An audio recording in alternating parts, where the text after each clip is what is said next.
Hello everyone, welcome to my channel Sofia craft and study. आज की worksheet है आंकलन कार्यपत्र के साथ की शिक्षा निदेशालय राष्ट्रीय राजधानी क्षेत्र दिल्ली की वर्कशीट और विषय है इसका हिंदी कक्षा 6 और तिथि है 20/11/2021। प्यारे बच्चों, पिछले कार्यपत्रकों में हमने रक्त और हमारा शरीर पाठ के अंशों को पढ़ा। अब हम उन कार्यपत्रकों को आधार पर अपना आंकलन करेंगे। अतः निम्नलिखित ध्यान को पढ़कर नीचे पूछे गए प्रश्नों के सही विकल्प सम्मुख बने गोले को पेंसिल से भरिए। प्रत्येक प्रश्न का भार 1 अंक है। क्या लिखा है देख लेते हैं। दोनों चिड़िया बार बार कार्निस पर आती थी, बगैर बैठे ही उड़ जाती थी। केशव ने सोचा, हम लोगों के डर से नहीं बैठती। स्टूल उठाकर कमरे में रख आया। चौकी जहाँ की थी वहाँ रख दी।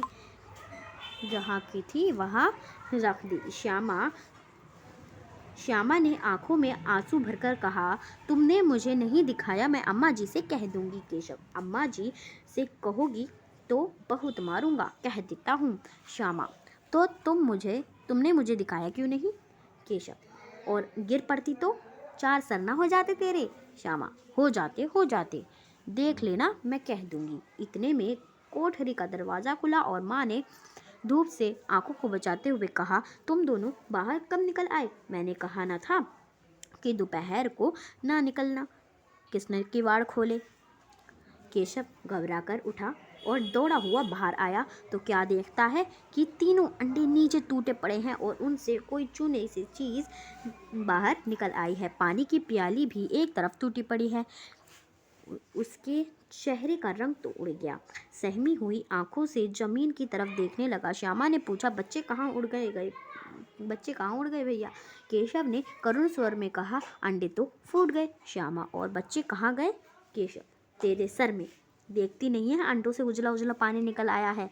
वही तो 2-4 दिनों में बच्चे बन जाते। माँ ने सोटी हाथ में लिए हुए पूछा, तुम दोनों वहाँ धूप में क्या कर रहे हो? श्यामा ने कहा, अम्मा जी, चिड़िया के अंडे टूटे पड़े हैं। माँ ने आकर टूटे हुए अंडे को देखा और कहा, और अम्मा गुस्से में बोली, तुम लोगों ने अंडों को छुआ होगा। अब तो श्यामा को भैया पर जरा भी तरस नहीं आया। उसी ने शायद अंडे को इस तरह रख दिया कि वह नीचे गिर पड़े। इसकी उसे सजा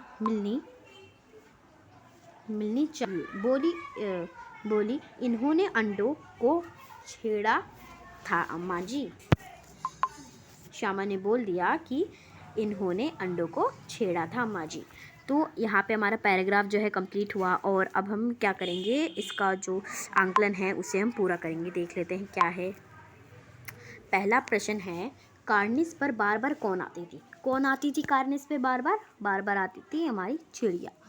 देखिए जूम करके, कौन आती थी बार बार कार्निस पे? चिड़िया। तो हम चिड़िया पे कर देंगे इस तरह से। ठीक, रुको, इसको थोड़ा जूम करके इसे ऊपर।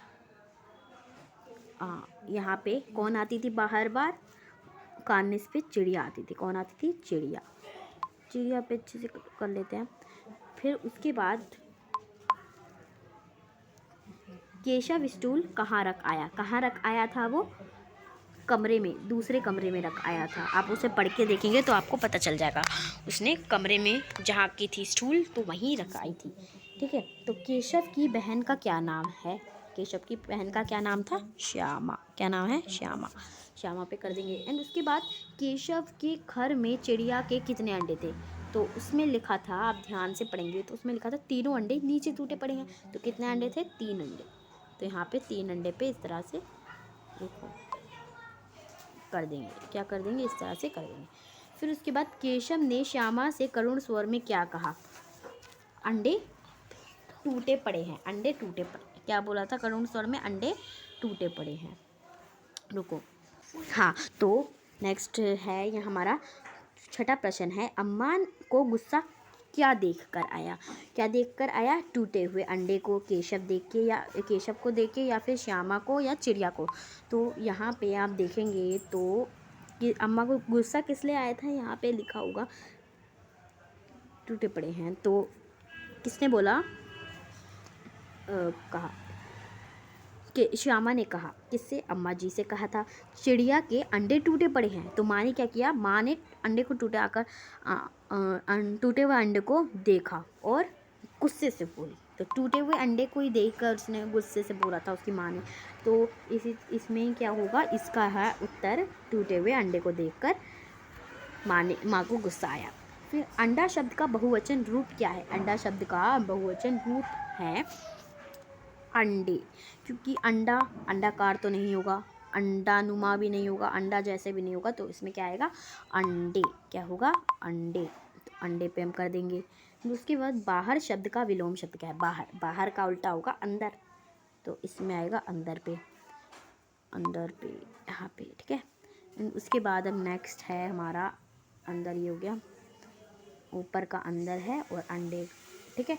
एंड इसके बाद बहन का पुल्लिंग रूप, बहन का पुल्लिंग और स्त्रीलिंग। एक तो होता है हमारा स्त्रीलिंग, एक होता है स्त्रीलिंग। स्त्रीलिंग कैसे लिखेंगे? देख, स्त्रीलिंग होता है एक, और एक होता है पुल्लिंग। रुक जाओ, एक होता है पुल्लिंग, एक क्या होता है? रुको, एक होता है पुल्लिंग। क्या?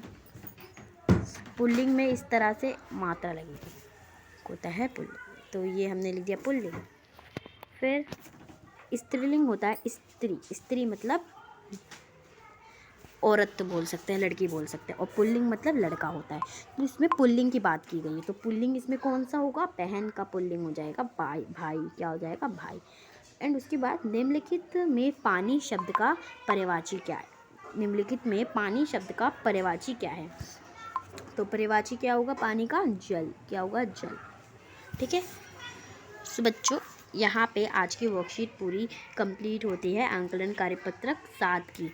तो अगर आपको ये वीडियो अच्छी लगी तो प्लीज़ लाइक कर देना एंड शेयर कर देना। एंड लास्ट तो है सबसे ज़रूरी, हमारा सब्सक्राइब करना है आपको। ठीक है, तो कर देना। And bye bye, bye bye everyone, thank you.